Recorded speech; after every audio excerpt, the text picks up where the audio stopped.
Halo semuanya, dan selamat datang di sesi eksplorasi kita hari ini. Kita nggak akan buru-buru kok.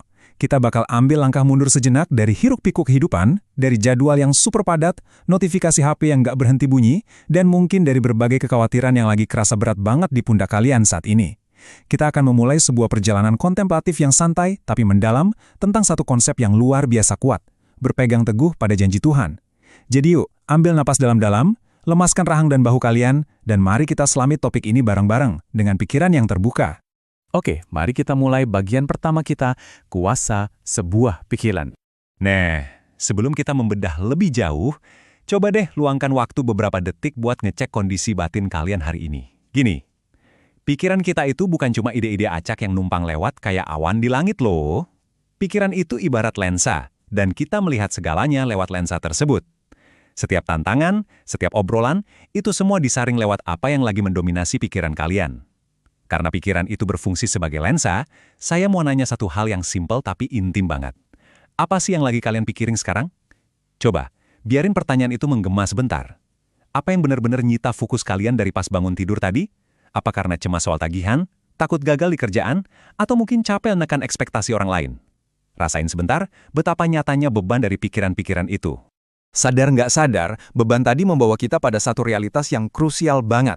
Apa yang kalian pegang erat-erat, itu secara langsung memengaruhi cara kalian melihat dunia. Bayangin aja, kalian lagi pakai kacamata hitam pekat di siang bolong yang cerah.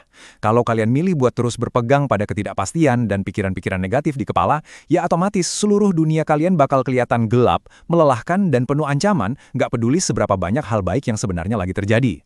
Rasanya kayak nemu jalan buntu terus. Tapi sebaliknya, kalau kalian secara sadar ngelepas kacamata hitam itu dan mulai berpegang pada sesuatu yang pasti, pada kebenaran yang jauh lebih tinggi, realitas kalian bakal berubah drastis. Kalian nggak lagi disetir oleh situasi kacau di luar sana, tapi mulai dibimbing oleh kedamaian dari dalam. Lanjut ke bagian kedua, kita akan bahas soal harapan di masa sukar. Membangun harapan pas situasi lagi nggak sesuai rencana itu emang susah banget ya. Gampang banget rasanya buat ngerasa stuck saat fase kehidupan lagi kerasa dingin. Seringnya kita terjebak di yang namanya duka cita saat ini, di mana kita ngerasa terpuruk banget sama beban hari ini. Tapi di sini kita diajak buat bergeser ke sebuah pergerakan, melangkah maju dalam iman. Ada semacam energi yang dinamis di situ. Terus pertanyaannya, gimana caranya kita bisa nyebrang dari kesedihan yang bikin lumpuh menuju iman yang bikin kita bergerak? Jawabannya simple tapi butuh kemauan.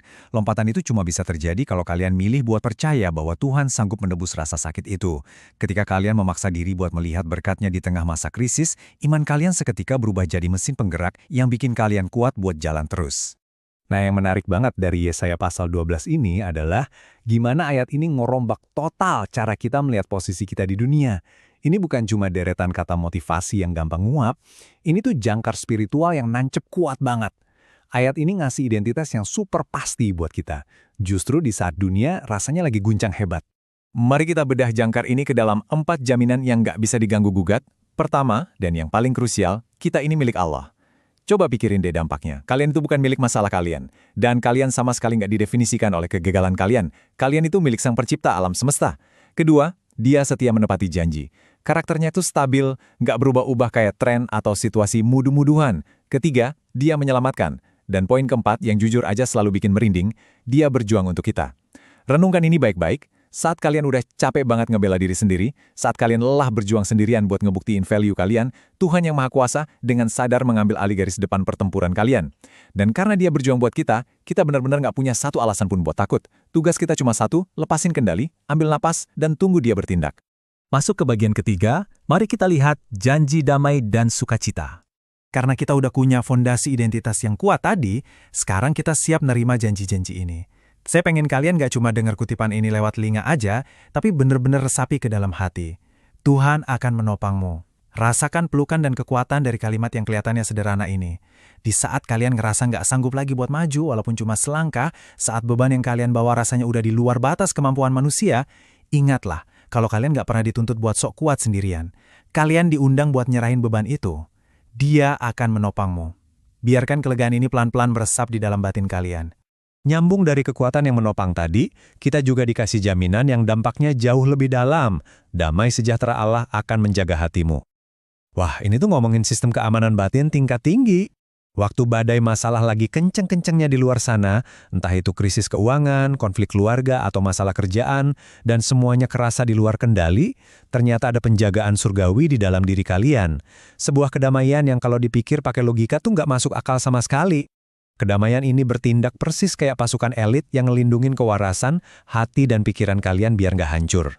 Dan buat kalian yang mungkin pernah mikir atau ngerasa kalau Tuhan itu diam-diam capek dengerin keluhan kalian, atau cuma sekedar mentoleransi keberadaan kalian karena ya emang tugasnya aja, kalian wajib banget dengerin kalimat ini. Allah bergirang karena kamu dengan sukacita. Betapa indahnya kebenaran ini. Tuhan itu nggak ngeliatin kalian pakai tatapan sinis atau nungguin kalian gagal. Nggak sama sekali. Dia secara aktif dan super antusias bersukacita karena kalian ada. Keberadaan kalian secara harfiah bikin pencipta galaksi ini senyum bahagia. Luar biasa kan? Sekarang kita melangkah ke bagian keempat, yakni janji perlindungan dan kekuatan. Di dunia yang isinya penuh kejutan dan ketidakpastian tiap harinya, butuh tempat perlindungan dan arah itu udah jadi kebutuhan jiwa yang paling basic. Mungkin ketakutan terbesar kalian hari ini bukan soal fisik, tapi soal arah hidup. Habis ini aku harus ngapain ya? Kalau itu yang sering bikin kalian overthinking sampai susah tidur, coba dengerin ini. Tuhan akan mengajar dan menunjukkan jalan yang harus kamu lalui. Gila, ini melegakan banget. Kalian nggak dituntut buat punya rencana 10 tahun ke depan yang sempurna detik ini juga. Kalian nggak harus mecahin seluruh teka-teki hidup kalian hari ini.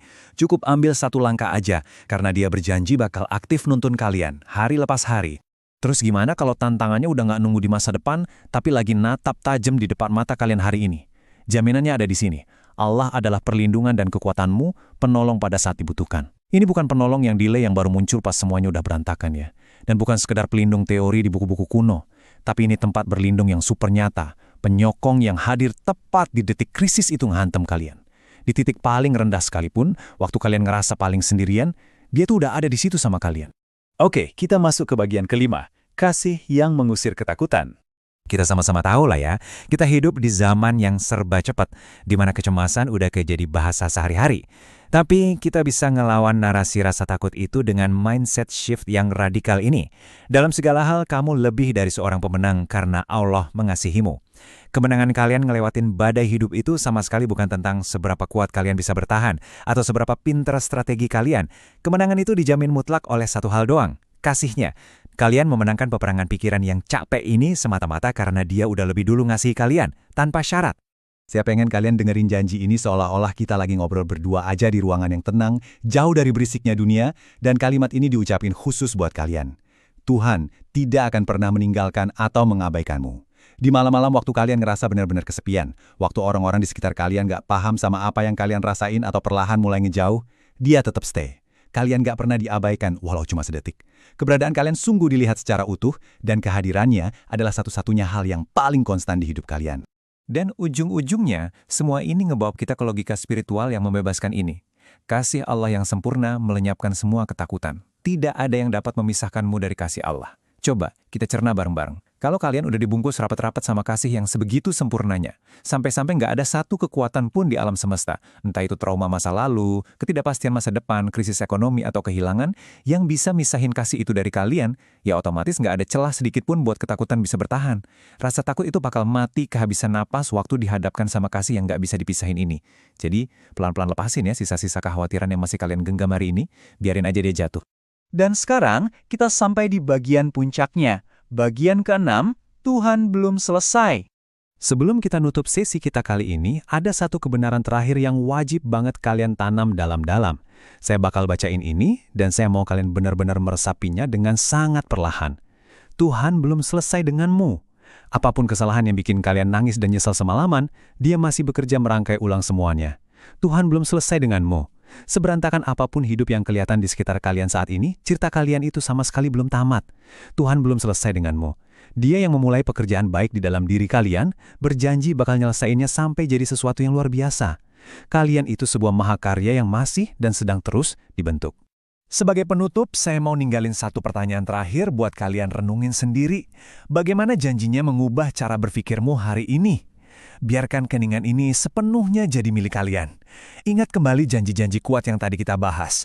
Izinkan lensa pikiran kalian dibersihkan dari debu kecemasan dan difokusin lagi pada harapan. Pilih dengan sadar buat berpegang pada jangkar kebenaran ini dan lihat deh gimana dunia di sekitar kalian perlahan bakal kelihatan jauh lebih terang. Terima kasih banyak udah nyempetin waktu dan stay bareng saya nyari ketenangan di sesi ini ya. Ingat selalu ya, melangkahlah maju dalam iman karena kalian adalah karyanya yang paling berharga. Sampai jumpa!